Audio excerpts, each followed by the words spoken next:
Hey everybody, welcome to another Simple Emotions podcast. Today I have Kyle Rizy, who is a D1 baseball player for Bryant, and we're going to talk about his struggles with his injury that he had sophomore year. Yes, sophomore year, yep. And then what it's like having two brothers being phenomenal baseball players, and then how he can have a strong mental state without comparing himself too much. So if you'd want to take it away with either or first. Yeah, so, we'll start with, the injury. So after my freshman year, I had a really good freshman year. I was gearing up. I was in the fall of my sophomore year, and I had, I tweaked my elbow a little bit, so I was out for 7 weeks in the fall. And then right around January 1st, I started to get back into it. Get prepared for our first weekend was, I think, the February 17th or 18th. So I threw a bullpen right before then, and I ended up hurting my shoulder, and come to find out I partially tore my labrum. So then I had that injury, which preceded the big one. So got an MRI, found out it was torn on my shoulder, and I just decided to do rehab and just see how it was, because I was like, all right, either I can rehab or I'm out for the season. Yeah. So I ended up rehabbing it, and my first game back, oh boy, it was the end of March. I started against URI. It went great, like no pain, nothing, shoulder felt great. That following weekend, because that was on a Tuesday, I came in relief. We were at UMass Lowell. Again, same thing, everything felt great. After that weekend, I found out that now we're into April at this point, and I find out Tuesday of that week that I'm going to be starting on Friday, which was, that's like your guy in college baseball. Whoever opens up the series on the weekend is, it was a really big goal of mine. I was like, oh, this is great. Preparation was like to a T that week. I did everything right, got ahead of my schoolwork, so if I happen to miss a class on Friday, it wouldn't be the end of the world. We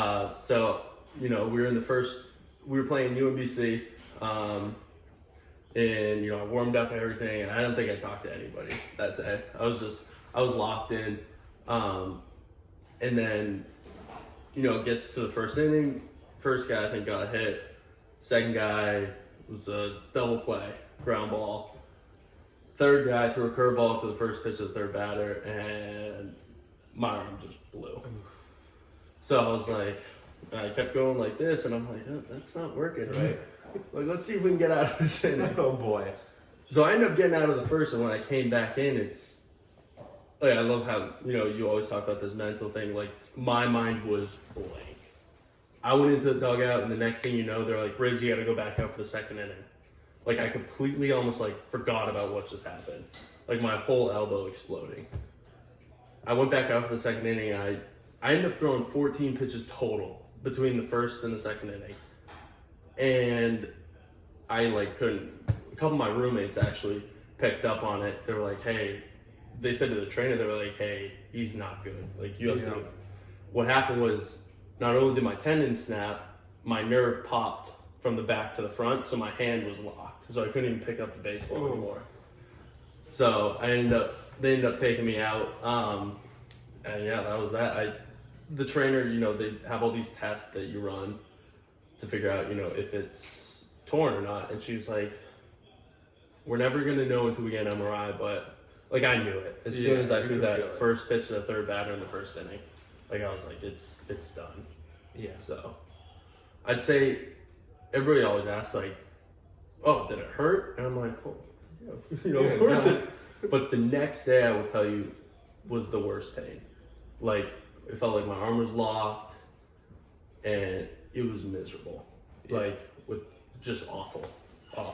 But I think, going into, because I talked to, obviously Mav, my brother, and, a lot of his friends that play, they're like, what'd you do mentally to, how do you work through it? And I think my biggest thing, I'm really positive, I think, as a person. I was negative as can be. That was following 3 days, and oh god, after it happened on that Friday, I was in tears. I'm like, oh my gosh, hang up the cleats, this is it, type thing. But I think I was at like a point where I didn't have another. I had to get surgery if I want to play again. Yeah. So I was like, all right, you know what? Like, it is what it is at this point. Like, it's really common. I found a really good surgeon. I think just, you know, like day-to-day stuff, it's like, okay, you got dealt a really, you know, crappy hand. Like, what are you going to do with it, though? That was kind of my thing through the whole thing. Yeah. It is tough because obviously my injury is I'm a freshman in high school. You got to where you were always striving to be. Right. And then so early in your college career, you get a really unfortunate circumstance. Yeah. It was hard enough for me in high school. Right. I could only imagine what it's like when you get to that top level. So how are you able to kind of deter from that negative mindset and still keep a steady head when you reach what you wanted to get to and then you can't perform right now? Well, I think, you know, like after my freshman year, there's a lot of talk like, oh, what is, you know, Kyle Rizy going to do in years to come? So I think my sophomore year, I was like, this is huge for me. I don't want to be that freshman that had a fluke really good year, come out of sophomore year and not play good. But I didn't have the opportunity to not play good. So my thing has always been like, I've had a lot of people, you know, say he's not going to do this, he's not going to do this, he can't do this, he's not good enough to do this. So I was like, my like always saying in like my head, this is like, you know, through life, through baseball, it's like, what if I did? Yeah. What if I did this? So that's like, oh, when I listen, there's good and bad days. I don't like directly correlate those to the injury as much. Listen, everybody has bad days. Yeah. You know what I mean? I think it's like, it's so cliche, but like, okay, this is not the worst day I've had. All right, so, you know, I do correlate it back. Like, to that day that I got injured, I was like, that was a horrible day. Yeah. So I was like, you know what, this day is not as bad as that. Let's move. I think one thing to tell people is like, don't overthink your worst days. Like, there's a possibility it could get worse, and it's all relative to the person. Like, my worst day versus your worst day, you can't compare it. No, you can't. You can't, which I think a lot of people like say to do that, but it's like, no, like it's a relative feeling. So there's way too many factors. Way too many. So I think in terms of deterrent, like those positive and negative thoughts, I think it's like, I always think like, you know, tomorrow's a new day. I like to set it up like my day where I have little check boxes, like little wins throughout my day. Even just like waking up and brushing my teeth. Things we do every day, if we can like just kind of switch it to be like, turn those into really positives and think, okay, if I do this, I gotta win. Yeah. Like I'm starting my day, oh, I just brushed my teeth. Fantastic. There you go. I'm not saying I have to go and run 5 miles a day, or I don't have to lift 400 pounds, but I have a lot of little wins throughout my day. So then even on those bad days, I'm like, I was still productive, or I still got those wins. You still did stuff. Yeah. And I feel like what's important about those little wins too is when somebody gets in such a deep headspace, those little wins are really hard. Exactly. Like if you experience something at an extreme level, it is really hard to brush your teeth. And it seems super easy for a person that doesn't have to experience it. But but ironically, brushing your teeth was the thing for me. Yeah. Like when I was really struggling, I would almost never brush my teeth at night. I know. And it sounds disgusting, but it's like, you don't have a motivation to do that little thing. And it's almost like those little things which could have such an important piece, you almost like forget about. Yeah. And like just it's so funny, like just something little like that. Like mine were, okay, I think for me, like I knew that this last season I kind of like checked out. You know, I was like, I'm injured, like this sucks. I was kind of, I didn't take the best approach to it. But this fall I was like, I'm going to make an impact on all the younger guys. Yeah. I'm going to do this, and this. I'm going to go to all my classes, you know, which I did. And I think those wins, it's like just showing up. Like when people are in these, like, it's a lot easier said than done. I think when people are at these like really, really low points, just show up. Yeah. Just show up for like not only yourself, but like when this team thing, like I learned that like my presence was a lot more important than like what I saw it as. Like so there were some days I was like why am I doing this? Like I'm not even playing. Yeah. I'm going to this place to just stand there. You know, like but at the same time, like I look at playing Division I baseball, like that's my job. I still have to go to work Yeah. every day. Whether I'm not doing as much, but I still got to show up. So I think just like if we look at it so simple, like simply, like just showing up is so overlooked. Yeah. Like that's a huge win. At your lowest days, if you can just show up, that's a huge, really big win. Yeah. And I'm sure it helped you too, just being with the team. Yeah. It's very lonely when you get an injury like that, and then being with people that care for you, even though it's like you're watching some of your best friends do what you want to do. Exactly. They're still there to support you. Yeah. Which I think like in my position, I was like, I'm gonna pour in. Like I have a lot of knowledge about certain. Let me pour it into someone. You know, the dog.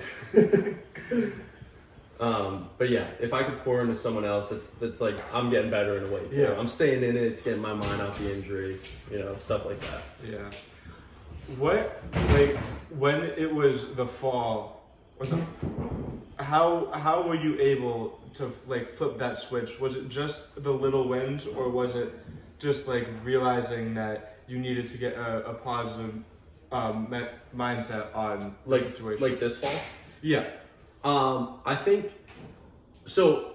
I didn't want there to be like any animosity between like me and my teammates based off like, oh, he's injured, so he's kind of checked out.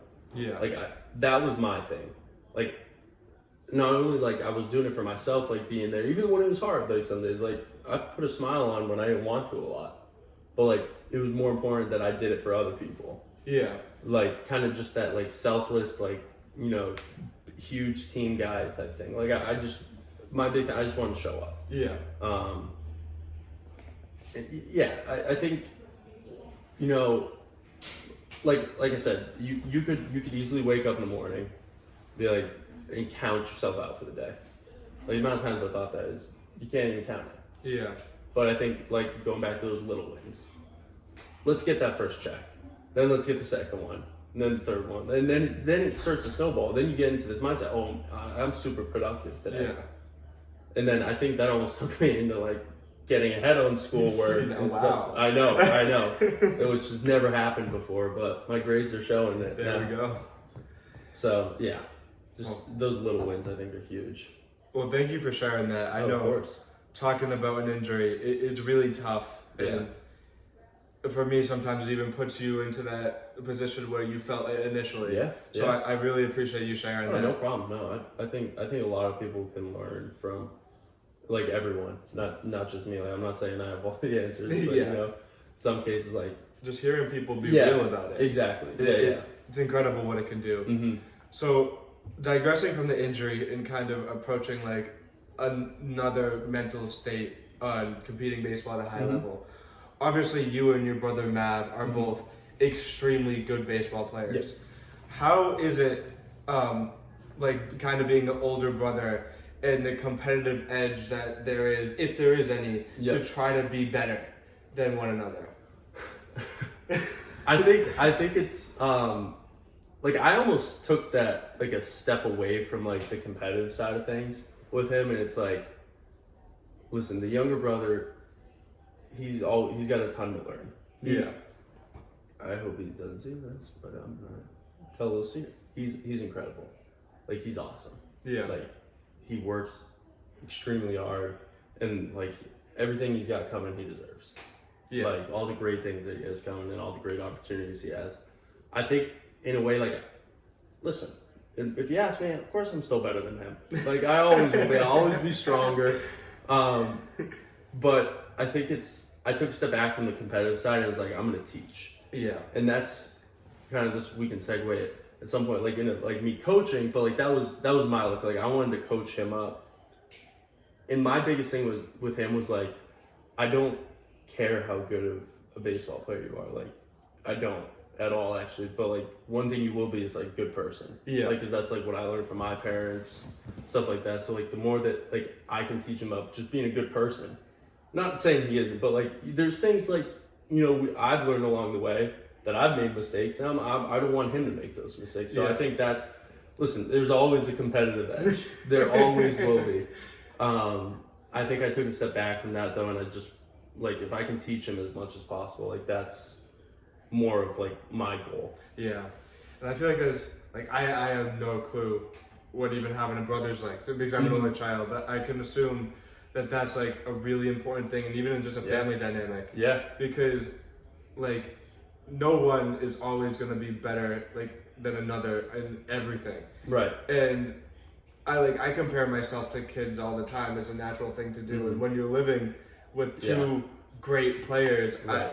I find it very impressive that you don't fall into that hole of like, oh, I need to be better than him, rather than Absolutely, you're gonna teach him and kind of like it is the big brother mentality where make him hopefully the max of his potential. Right. And I think it's really cool how you brought that aspect into life in general with coaching little kids. Yeah. Because I feel like you kind of found your little second calling too on your off time with recovering from the injury. How did you figure out that that's what you wanted to do, and how did that help you like with your recovery in general too? So I knew that, and this was after, talking with my mom, talking with my dad. They were like, you gotta stay involved. Yeah. Like, you're gonna go crazy if you're away from the game for that long. And I gotta thank, Phil Price over at Evolution and Mike Abrahams over at NEB for like giving me opportunities to get into this coaching thing, because it was the best decision I ever made. And I do my own pitching lessons on the side, which I have a bunch of guys that I work with.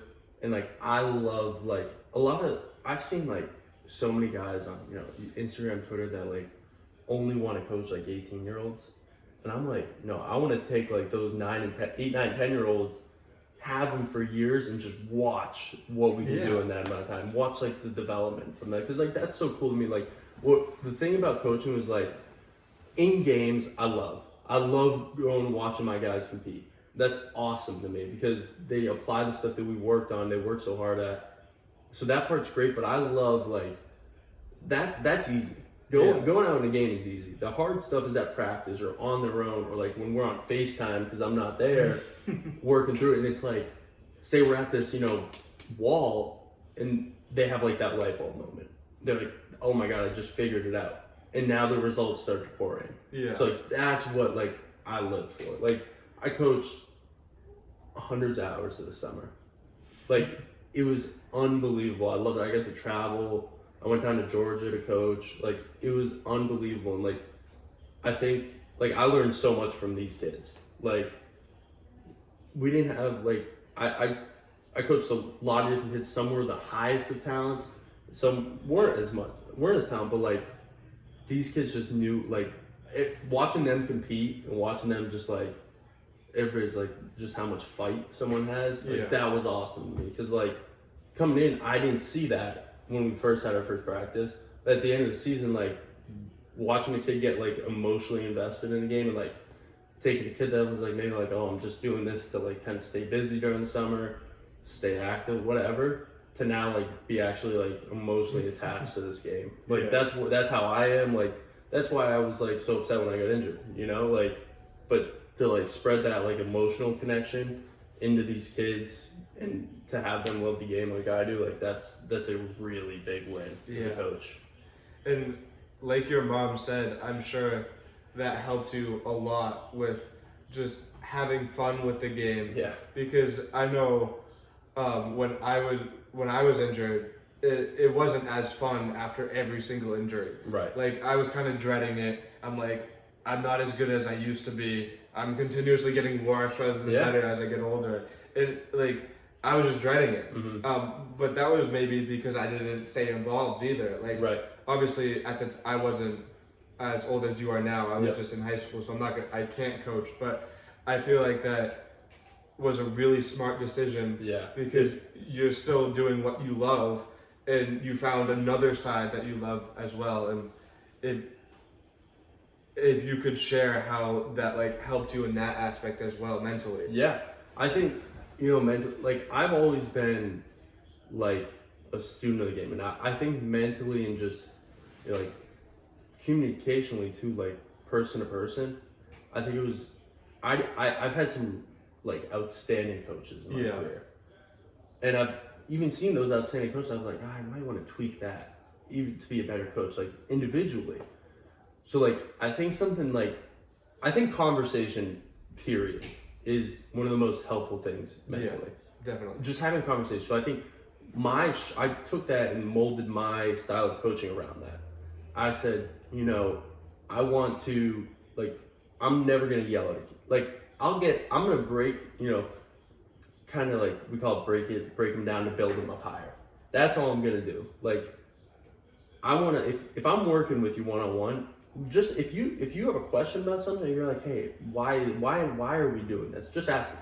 You know what I mean? That was my thing, and that was one of the first things I said to both my teams.